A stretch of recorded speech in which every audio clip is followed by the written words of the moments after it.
Hey guys, James Workshop here, and today we have our Christmas festive season commemorative model, and it is yet again another Red Gobbo. As you know, in recent times, most of the time we get a Red Gobbo, and on the other occasions we might every other or third year get a different type of model. So I think one of the last different types of models was the Goth Rocker, so an Orc rock star. So as we can see here, well, it's the Red Gobbo, and it's in this Vostroyan Firstborn Imperial Guard Nutcracker robot. And well, he's got a present there, a dynamite stick.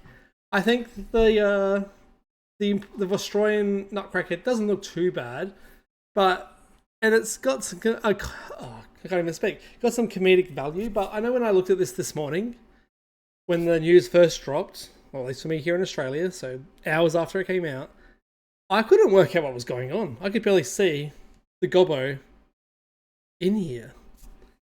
I appreciate that it's our very first Vostroyan Firstborn model in 40k in modern times. So, good job there. And I appreciate he's stealing Christmas, always a little bit of a Grinch vibe or two, so he's stealing the Christmas tree, but it's really not a clear model. And obviously, the Gobbo is coming out of the little neck piece here, because he's like sitting inside the Nutcracker. It's just not a very clear model, and I'm beginning to think we are hitting the point where we might need to move on from the Red Gobbo being the commemorative model. Not saying we can't do him, but we might need to allow some more years in between for creativity, but also for this to kind of land a bit better.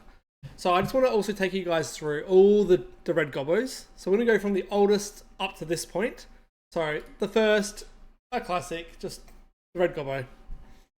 Yeah, the OG. And then we got, I think this is 2019, we got our first commemorative model. And this is not showing up very well for you guys on here. Regardless, as you can see, he's got what looks like to be a similar inspired tree that's being stolen. So not bad, and yeah, just a not bad model. It's set the tone compared to the first one. The first one was a bit of a how you doing, and obviously this one's a bit more of a crack at communist Russia themes, but not a bad first model. And then we get to our arguably one of the best, the Red Gobbo models. I think this might be the best because you've got multiple aspects going on here. You've got three characters. You've got Rudolph the Squig. You've got the Red Gobbo. He doesn't really look like the Red Gobbo, to be fair. And then you've got another little grot there with quite a lot going on. It's quite an aggressive model. Oh, I got another little grot in the back and one getting trampled as well. But this is what the theme should really be. It's very comedic and there's a lot of aspects going on. Quite a bit going on. Maybe they could have toned back the aggressive faces, I guess, of the squig and all the grots. But neither here nor there. It's good. It's a good model. And then we get to this model in last year. I might have mixed them up. Yes, sorry. We'll go back in a second. Then we go to 2023. We've got the Red Gobbo. He's dropping some presents. What a nice guy down the chimney. What a nice guy. And has comedic value. There's a bit going on. I really appreciate here that we're getting little aspects that it's like saying, yes, this is a hobby. Because you've got the dice, you've got the red paint, and you've got the paintbrush. As well as there's probably a couple other little Easter eggs hidden in there. Very nice. I think it's a very good model. Then we get to last year's, just a nice snowball. It's not as good as the other two, but it's still fun. And obviously the snowman is a ticking bomb and is actually somewhat customizable. Not bad. It's got humor in there. There's a bit going on. And then we get to this one and it's just not clear. The rest are very clear. I might have a different opinion on this commemorative model next year, but this is the third year in a row we've had the Red Gobbo.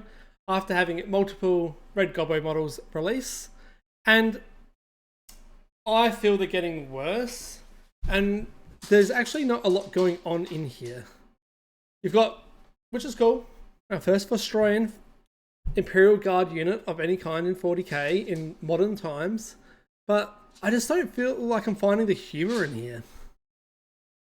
And maybe I'm just a bit obtuse and just blind, but all I see is him stealing a Christmas tree with a couple of grenades in there smoking, and there's a couple of baubles on the ground, and he has his, I guess, one of his iconic presents. But outside of that, it's all a bit, not much going on. I'm a bit disappointed in this. And is it probably good for an overall commemorative series model? It probably is, but I just feel like maybe the Red Gobbo is getting a bit old, and maybe they can absolutely do the Red Gobbo every single year and just make it what it is, just the Christmas commemorative model, but maybe they need to release a second one at the same time. And I do know and acknowledge that at this time of year, as we get to the last 3 months of the year, we get quite a lot of commemorative models dropping, especially so if your local GW store has its store anniversary in this period of time as well. But I think we need to have a secondary model that goes along with the Red Gobbo, because I feel like we've just kind of hit the point where creativity is kind of falling off. You can only do this Christmas Grinch styled gag so much. Let me know what you guys think in the comments down below. Do you think this model is pretty average, or do you think it's actually quite hard to see what's going on? Like I said, I could not see the Red Gobbo when I first looked at this picture this morning. It blended in too well. Like, I'm quite close to my monitor right now and I can see him clearly because I know where to look, but it's just not a very clear picture, and it takes a bit to work out what's going on. There's just not much humor in here. All right, let me know down below and hit like, and please subscribe, guys. We're doing amazing. See you guys next time.